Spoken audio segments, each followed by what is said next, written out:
আরবি তাহাজ্জুদ কি, তারাবি তাহাজ্জুদ কি একই নামাজ? জি, দুটা একই। তারাবি পড়লে তাহাজ্জুদ লাগবে না, তাহাজ্জুদ পড়লে তারাবি লাগবে না। না, দাওয়াত খায়ও না, প্রাইভেট পড়ায়ও না। প্রাইভেট কি যে আমার মা বুঝতেন, তা আমরা কোনোদিন দোকানে বসিনি। আমাদের জামিয়া সালাফের ভিতরে চায়ের স্টল আছে, ওই কি কি যেন আছে খাবার, কই আমরা কোনোদিন 1 মিনিটের জন্য বসিনি। বেঁচে আছি তো, বেঁচে আছি না, এই যে আছি দেখেন তো, আলহামদুলিল্লাহ। আর আপনাকে কেন এত দোকানে বসা লাগে, আড্ডা পিটা লাগে? ছি, নাউজুবিল্লাহ। দোকানে বসে নিম্ন শ্রেণীর মানুষেরা, ইতর শ্রেণীর মানুষেরা, ইতর শ্রেণী যারা বদনাম করে, গীবত করে, চুগলখড়ি করে, তারা এরার কথা শুনে বুঝেও বুঝে না ওরা, অন্তর আছে বুঝে না, দেখেও দেখে না ওরা, চক্ষু আছে দেখে না, শোনেও শোনে না ওরা, কান আছে শোনে না। উলাইকা কাল আনাম, তারা পশু প্রাণীর মতো, তারা গরু ছাগলের মতো, তারা কুকুর শ্রীর মতো, বালহুম আযাল, বরং তার চেয়ে খারাপ মানুষ। কেমনে বসে থাকেন দোকানে, আর কি যে মাথায় গোবর ঢুকেছে, এমন করে একজন আর একজনের প্রশংসা করছে আর বলছে ও মুখের চরিত্র ফুলের মতো পবিত্র, তাহাজ্জুদ পড়ে। সেদিন একজন বক্তব্য বলছে, দেখছেন না কত নামাজি, কপালে একবারে দাগ হয়ে গেছে। একজন আর একজনকে, রাসূল সাল্লাল্লাহু আলাইহি সাল্লাম বলছেন যে কেউ যদি কারোর সামনে প্রশংসা করে, তো যে ব্যক্তি প্রশংসা করছে ওর মুখের উপরে মাটি ছুঁড়ে মারে, আর যার প্রশংসা করেছে তার কোমর দাঁড়া ভেঙে দেওয়া হয়েছে, ও জাহান্নামে চলে গেছে। ওর মনটা কেমন, হ্যাঁ আমি খুব ভালো, হ্যাঁ আমি খুব ভালো, নাহলে এত প্রশংসা, মানে জাহান্নামে চলে গেছে। ওতে গর্ব আসে, অহংকার আছে। আল্লাহ রাসূল বলেছেন, যার অন্তরে সরিষার সম পরিমাণ অহংকার, গর্ব আছে, সে জান্নাতে যাবে না। কে বড় ক্ষতিগ্রস্ত, একটা বই পাওয়া যায় বাজারে, খোঁজ নিয়ে দেখেন, আছে সব হাদিস দেওয়া আছে। বইয়ের নাম কি? কে বড় ক্ষতিগ্রস্ত। সবচেয়ে দামি সম্পদ লিসানুন যাকির, ওই জিহ্বা, যে জিহ্বা আল্লাহকে ডাকে। একটু আল্লাহর কাছে দোয়া করেন না কেন? মাল্লাম ইয়াসআলিল্লাহ ইয়াগযাব আলাইহি, যে আল্লাহর কাছে কিছু চায় না তার উপর আল্লাহ খুব অসন্তুষ্ট হন। মুখখান বন্ধ করে থাকো কেন, চুপটি লেগে থাকো কেন, কিছু বলো না কেন? সুবহানাল্লাহ, আলহামদুলিল্লাহ বলো। প্রত্যেক রাতের শেষে, রাতের 3 ভাগের 2 ভাগ পার হয়ে গেলে আল্লাহ সপ্তম আকাশ থেকে প্রথম আকাশে নেমে আসে প্রত্যেক দিন আপনার সাথে একটু কথা বলার জন্য। আল্লাহ তাআলা আপনার সাথে কথা বলার জন্য প্রত্যেক রাতে কোথা থেকে নেমে আসে? সপ্তম আকাশ থেকে প্রথম আকাশে নেমে আসেন। নেমে এসে বলেন, মায়াদুনি ফাস্তাজিব লাহু, কে আমাকে ডাকে, ডাকো ডাকো, আমি তোমার ডাকে সাড়া দেবো, বলো না আমাকে কিছু বলো। আল্লাহ এভাবে বলেন। 2, মায়াসআলুনি ফাউতিয়াহু, কেউ কিছু চাই, চাও না, চাও দিব, চাও। আবার বলেন, মায়াস্তাগফিরনি ফাগফির লাহু, কে ক্ষমা চায়, তুমি ক্ষমা চাও, চাও আমি তোমাকে ক্ষমা করে দেব। এই 3টা কথা আল্লাহ বারবার বলেন প্রথম আকাশে নেমে এসে, আমার সাথে কথা বলার জন্য নেমে আসেন। আর আমি কত বড় নিমুখারাম, রাত 3টায় ঘুমিয়েছি, 7টায় 8টায় উঠে, 2টায় ঘুমিয়েছি। কোথা থেকে ডাঙ্গাবাজি করে, কোথা থেকে দোকানে আড্ডা পিটা, কার বদনাম করে, কার গীবত করে, কার প্রশংসা করে আসছে। জুয়াচুরি, দাগাবাজি করো, জুয়াচুরি করো, চাঁদাবাজি করো। চাঁদাবাজি করো কেন? ভিক্ষা করে খাওয়া, চাঁদাবাজি করবে কেন?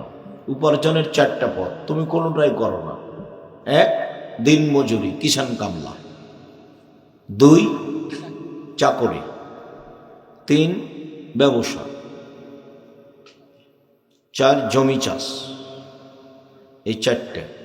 তো তুমি চাঁদাবাজি করো, এটা কোনটা? তুমি চাঁদাবাজি করে না, তুমি পশু, তুমি গরু ছাগল, তুমি ইতর শ্রেণীর মানুষ, তুমি আর তোমার বাপ বেটা দুইজনই বোঝা জাতির উপরে, চাঁদাবাজি করবে কেন? এই 4টে ব্যতীত আর একটা পথ আছে, সেটা ভালো নয় তবে জায়েজ, সেটা ভিক্ষা। উপার্জনের চারটা পথ: এক, কামলা কিষান; দুই, জমি চাষ; তিন, চাকরি; চার, ব্যবসা। তখন রাসূল সাল্লাল্লাহু আলাইহি সাল্লাম বললেন, সত্যবাদী বিশ্বস্ত ব্যবসায়ীরা নবীদের সাথে জান্নাতে থাকবে। আগেরগুলোর প্রশংসা করেননি, বরং নিন্দা করেছেন। দিনমজুরি, তখন বলেছেন কাজ শেষ হওয়ার সাথে সাথে টাকা দিয়ে দাও, টাকা দিয়ে দাও। গায়ের ঘাম শুকানোর সাথে সাথে টাকা দিয়ে দাও, টাকা দিয়ে দাও। আর যখন চাকরি, তখন বলেছেন এই সাবধান, যেটা বেতন পাচ্ছ ওটাতেই সন্তুষ্ট হও, এদিক ওদিক টাকা ইনকাম করলে সেটা হবে আত্মসাৎ, খুব সাবধান। আর যখন জমি চাষ, তখন বললেন যে ওতে অন্তর শক্ত হয়ে যায়, অন্তর ভীরু হয়ে যায়, খুব একটা অন্তর ভালো থাকে না, নিন্দা করলেন। আর যখন বললেন ব্যবসা, তখন বলছেন আত্তাজির আস-সাদিক আল আমিন ইয়াকুনু ইয়াউমাল কিয়ামা মা শাহাদা আস-সিদ্দিকিন। সত্যবাদী বিশ্বস্ত ব্যবসায়ীরা নবীদের সাথে জান্নাতে থাকবেন। সেটা বাদাম বিক্রি ব্যবসা হোক, চকলেট বিক্রি হোক, কলা বিক্রি হোক, আর ইনপোর্টে ব্যবসা হোক, সেটা যেটাই হোক না কেন, ব্যবসাকে আল্লাহ রাসূল খুব পছন্দ করলেন। আবার তিনি বললেন, ইয়া মাশার তুজ্জার, ব্যবসায়ীরা শোনো, ইন্নাল বাইয়া ইয়াহজুরুল কিযব ওয়াল হালাফ, ব্যবসাতে মিথ্যা কথা চলে আসে, ব্যবসায় কসম চলে আসে। ফাসুবহু বিসাদকা, এটা দান করে পাপটা মিটিয়ে দাও। আর উৎসাহিত করলেন, ব্যবসা করবেন, ছোট হোক আর বড় হোক, ব্যবসা করে খাবেন। কোনোটাই যদি না মিলে চাঁদাবাজি বাদ, চাঁদাবাজি করা হবে না। জুয়াচুরি, দাগাবাজি, জমিদারি, জমি জোর করে দখল করা, মারামারি, দাঙ্গামা, হাঙ্গামা, শয়তানি, মানুষকে জেলে দেওয়া, হাজতে দেওয়া, মিথ্যা কসম করা, এগুলো করিয়েন না। অল্প দিন বাঁচতে এসে মানুষের ক্ষতি করে বাঁচার চেষ্টা করিয়েন না, জুলুম করে। সময় 45 মিনিট, জীবনে মানুষের প্রতি জুলুম করিয়েন না। এর চেয়ে যদি বেশি জুলুম করেন তাহলে 2-3 মিনিট, এই যে ফেরাউন ডুবলো নাই, 2-3 মিনিট। আর যদি তার চেয়ে বেশি জুলুম করেন তাহলে 30 সেকেন্ড, আধ সময় নেই। বিদ্যুতের মতো আসলো, চলে গেল, 30 সেকেন্ড, আধ সময়। পৃথিবীতে সবচেয়ে শক্তিশালী জাতি, লাম ইখলাক মিসলুহা ফিল বিলাদ, তাদের মতো শক্তিশালী জাতি আমি আল্লাহ, আল্লাহ তাআলা বলেন, আদ সামুদের মতো শক্তিশালী জাতি পৃথিবীতে কোথাও কখনো আর সৃষ্টি করব না। ওরা ছিল সম্পদে বেশি, ওরা ছিল মাটিতে স্মৃতি নির্মাণে সবচেয়ে বেশি শক্তিশালী। ফেরাউনকে আল্লাহ বারবার বলছেন, ফেরাউনকে, তুমি কয় টাকার মালিক, তুমি কি করতে পারো? তোমার আগে যারা চলে গেছে তারা ছিল সম্পদে বেশি, তোমার আগে যারা চলে গেছে তারা ছিল জমিনে স্মৃতি নির্মাণে বেশি শক্তিশালী। পিরামিড ওরাই তৈরি করেছে, আর সামুদেরা। একটা পিরামিডের একটা পাথরের ওজন 23 টন, একটা ক্রেন উঠাতে পারে 16 টন। একটা 23 টন 200 ফুট উপরে কিভাবে উঠালো? ওরা আদ সামুদ, ওদের ধ্বংসের সময় মোটামুটি 30 সেকেন্ড, আর ফেরাউনের মোটামুটি 2-3 মিনিট, আর আপনাদেরটার 45 মিনিট। এতগুলো দেখে হুঁশ হয় না? জুলুম করেন কেন? কোনটাই যদি উপার্জনের পথ না পান তো ভিক্ষে। মানুষের বাড়িতে কাজ করে খাবেন, ছোট ব্যবসা করবেন, মানুষের জন্য এগুলো বোঝা হন কেন? বেঁচে থাকবেন, একটু ভালো বেঁচে থাকার চেষ্টা করেন। 4টা জিনিস: 5 ওয়াক্ত সালাত, হালাল রুজি, কোরআন তেলাওয়াত, আড্ডা পিটা হারাম, জান্নাত হবে ইনশাআল্লাহ। আড্ডা পিটা চিরদিনের জন্য হারাম।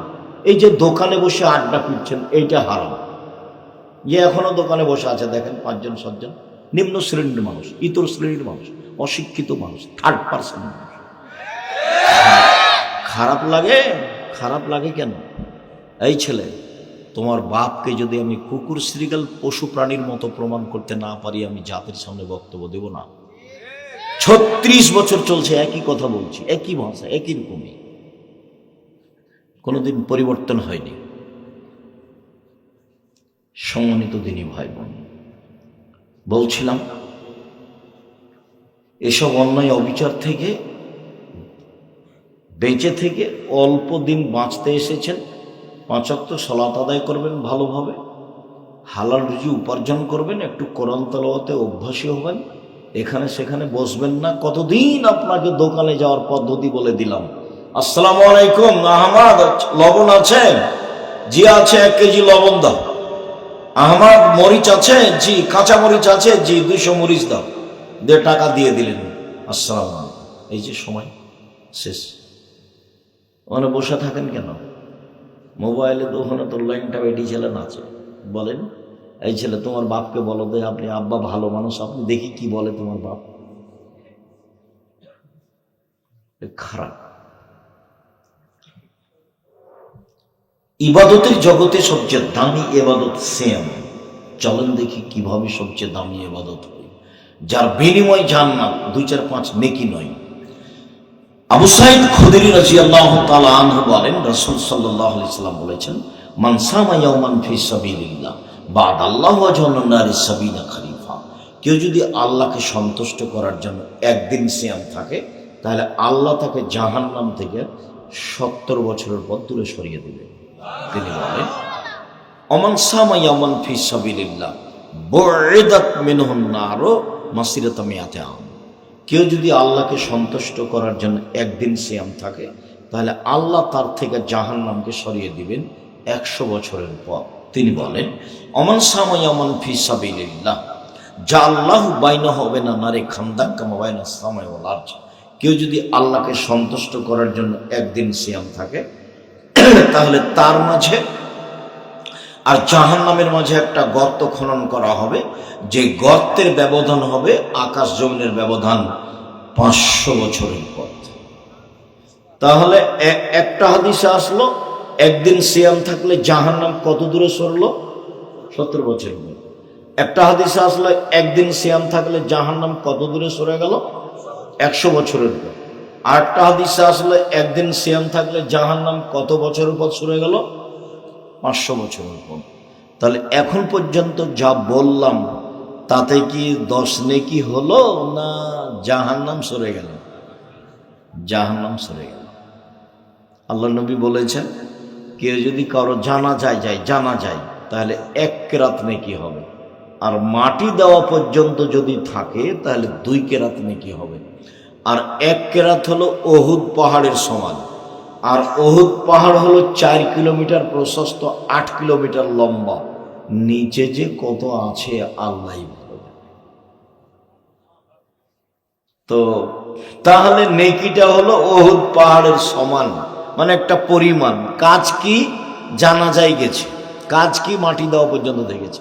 এখন মাটি দেওয়ার পরে যদি সব মিলে হাত তুলে দোয়া করে, তাহলে সবই গেছে। চাঁপাই নবাবগঞ্জের ভাষাতে আমও গেল, ছালাও গেল, কাঁদতে কাঁদতে 2 চোখও গেল। বাস জানাজায় থাকবেন, মাটি দেওয়া শেষ হয়ে গেলে বাড়ি চলে আসবেন। এটাই রাসূল সাল্লাল্লাহু আলাইহি ওয়াসাল্লামের পদ্ধতি। সম্মানিত দিনী ভাই বোন, আমরা বলছিলাম সিয়ামের বিনিময় জান্নাত, সিয়ামের বিনিময় 2-400 নেকি নয়। আবু হুরায়রা রাদিয়াল্লাহু তাআলা আনহু বলেন, রাসূল সাল্লাল্লাহু আলাইহি সাল্লাম বলেছেন, আসিয়ামু জান্নাতুন ওয়া হিসনুন হাসিনুন মিনান নার। সিয়াম হচ্ছে ঢাল, বিপদ থেকে বাঁচার জিনিস হলো সিয়াম। সিয়াম হচ্ছে সুদৃঢ় দুর্ভেদ্য দুর্গ জাহান্নাম থেকে। সিয়াম এমন একটা জিনিস যাকে ভেদ করে কিছু ঢুকতে পারে না। সিয়াম হচ্ছে দুর্ভেদ্য দুর্গ, মানে সিয়াম থাকলে সে জান্নাতে যাবেই। তাকে উপেক্ষা করে কোনো কিছু বন্ধ হবে না, আসতে পারবে না কোনো কিছুই। সিয়াম হচ্ছে দুর্ভেদ্য দুর্গ, জাহান্নাম থেকে বাঁচার।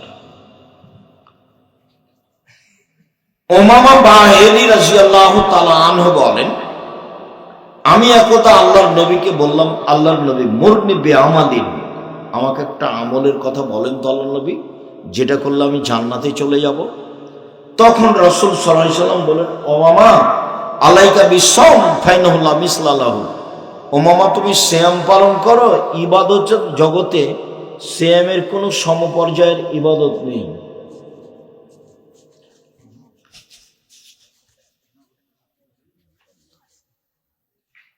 সিয়ামের মতো কোনো ইবাদত নেই। ধরে নিলাম এটা সিয়াম আর এটা হজ। রাসূল সাল্লাল্লাহু আলাইহি সাল্লাম বললেন যে সিয়ামের মতো কোনো ইবাদত নেই। হজ একটা গুরুত্বপূর্ণ দামি ইবাদত, যার বিনিময় জান্নাত। লোকটা হয়ে যায় সেই দিনের মতো যেদিন তার মাতাকে জন্ম দিয়েছে, নিষ্পাপ হয়ে যায়, তার নাম হজ।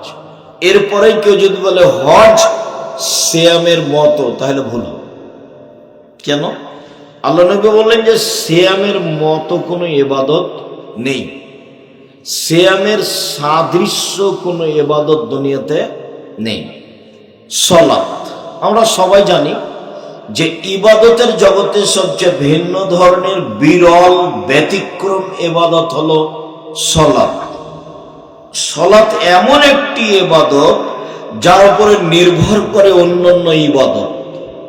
সালাত থাকে তো বাকি ইবাদত থাকবে, সালাত যদি টিকে বাকি ইবাদত বিচারের মধ্যে টিকবে, সালাত যদি না টিকে সব ইবাদত বাতিল হয়ে যাবে। সালাত এমন একটি ইবাদত যার উপরে নির্ভর করে অন্যান্য ইবাদত। সালাত মানুষের সাথে আপোষ করে না, অন্যান্য ইবাদত আপোষ করে। যেমন আপনি এবছরে হজে যেতে চাচ্ছেন, তো বলছেন যে না থাক, টাকা পয়সা খুব একটা সংগ্রহ হলো না, এবছর থাক, সামনে বছর যাব, যান, সমস্যা নেই। যাকাত, যাকাত আপনি 2 মাস আগে দিয়ে দেন, দিতে পারেন। যাকাত 15 দিন পরে দেন। তোমরা যারা ওখানে আছো তারা খেয়াল করলেন না, মোটর সাইকেলটা স্টার্ট সহ এখানে চলে আসলো। আমি গাড়িটাও বাইরে রেখেছি যাতে করে আপনাদের অসুবিধা না হয়, বক্তব্য চলছে। খুব খেয়াল করে থাকতে হবে। আর তোমরা এই পাড়ার যারা ছেলেরা তারা খুব সতর্ক থাকো। সম্মানিত দিনী ভাই বোন, বলছিলাম যে সালাত একটি ব্যতিক্রমী ইবাদত। ওযু করে সালাত আদায় করতে হয়, তো পানি নেই, তায়াম্মুম করে করো, তো মাটি নেই, তো তায়াম্মুম ওযু ছাড়াই সালাত আদায় করো। কিবলার দিকে মুখ করে সালাত আদায় করতে হয়, তো কিবলা বোঝা যায় না, এমনিতেই পড়ো। দাঁড়িয়ে সালাত আদায় করতে হয়, দাঁড়িয়ে থাকা যায় না, বসে থেকে পড়ো। বলে বসে থাকা যায় না, তো শুয়ে থেকে পড়ো। পরিষ্কার কাপড় পরে সালাত আদায় করতে হয়, পরিষ্কার নেই, তো যেই কাপড়ে পেশাব পায়খানা লেগে আছে সেই কাপড় পরেই সালাত আদায় করো। বলে পরিষ্কার অপরিষ্কার কোনো কাপড়ই নাই, উলঙ্গ হয়ে আছে, তো উলঙ্গ হয়েই সালাত আদায় করো, করতেই হবে। এটা ব্যতিক্রম ইবাদত, যার কারণে ইমাম আহমদ ইবনে হাম্বল রাহিমাহুল্লাহ বলেছেন, অলসতা করে কেউ যদি সালাত ছেড়ে দেয় তাহলে তাকে জবে করতে হবে, হত্যা করতে। ইমাম আবু হানিফা রাহিমাহুল্লাহ বলেছেন, অলসতা করে কেউ যদি সালাত ছেড়ে দেয় তাহলে তাকে জেলখানায় বন্দি করে পিটিয়ে সালাত আদায় করাতে হবে। বর্তমানে আরবি বিদ্বানগণ বলছেন যে স্বামী নামাজ পড়ে স্ত্রী পড়ে না, স্ত্রী পড়ে স্বামী পড়ে না, তো বিভাগ কেটে গেছে। চেয়ারম্যান লাগে না, মেম্বার লাগে না, খাতা কলম লাগে না, কিছুই লাগে না, এমনিতেই গেছে। তারা আরো বলছেন যে এই সময়ে লোকটা মারা গেলে তার জানাজা পড়া হবে না। তারা আরো বলছেন যে এই লোকটা মারা গেলে মুসলমানের কবরস্থানে আর কবর দেওয়া হবে না, একে হিন্দুদের শ্মশান ঘাটে ফেলে দিতে হবে।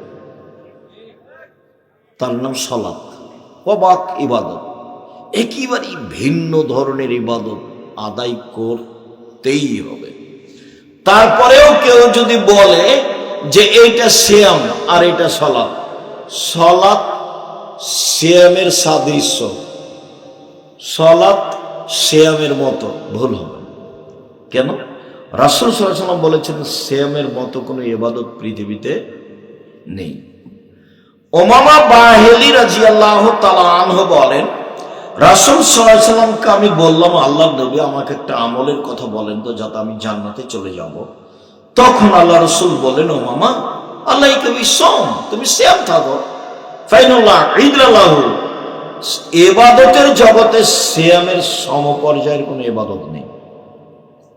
সিয়ামের সমপর্যায়ের কোনো ইবাদত নেই। আজকে কি বার ছিল? সোমবার। অবশ্যই সিয়াম ছিলেন আপনারা। আর শাবানের 1 তারিখ থেকে একটানা 15 দিন সিয়াম ছিলেন। ভালো ধারণা আপনাদের উপরে আমার অনেক। কথা হয় কেন আপনার মামু? কি এমন কথা আছে? নির্বাচনও নাই, জজ কোর্ট হাইকোর্টও নেই। নির্বাচন তো কিছুক্ষণ আগে চলে গেছে। তো এখন কিসের গল্প? এখন একটু থেমে থাকেন, কিছুক্ষণ পরে আমরা সালাম দিয়ে চলে যাবো ইনশাআল্লাহ। তখন যা গল্প আছে মন ভরে করে নিয়ে এবারে চুপচাপ থাকেন। আপনার জন্যই এসেছি। তবু আমি আসা পর্যন্ত বুঝতে পারিনি যে এখানে। আমি মনে করছিলাম খলসিতে নাকি না কোনো জায়গাতে নাকি, আমি ঠিক মতো জানি না। তো ঘুরতে ঘুরতে দেখছি যে ও এখানে তো বহুবার এসেছি, অনেকদিন পূর্বে, অনেক দিন আগে এসেছি। একবারে গাইবান্ধা রংপুর থেকে এসেছি। বালানগরে যখন এসেছিলাম, রাত 3টার সময় আমাদের নিয়ে গেল, যে সালাম দেওয়ার পরই দিচ্ছে, কাগজ দিয়েছে যে আদায় করেন। সালাম দিয়ে অবাক হয়ে গেলাম। আমি সে অবাক কথা, আমি রংপুর থেকে এসেছি আদায় করার জন্য না তো। এই কথা বলে কিছুক্ষণ কোরআন হাদিসের কথা বলে নেমে গেলাম।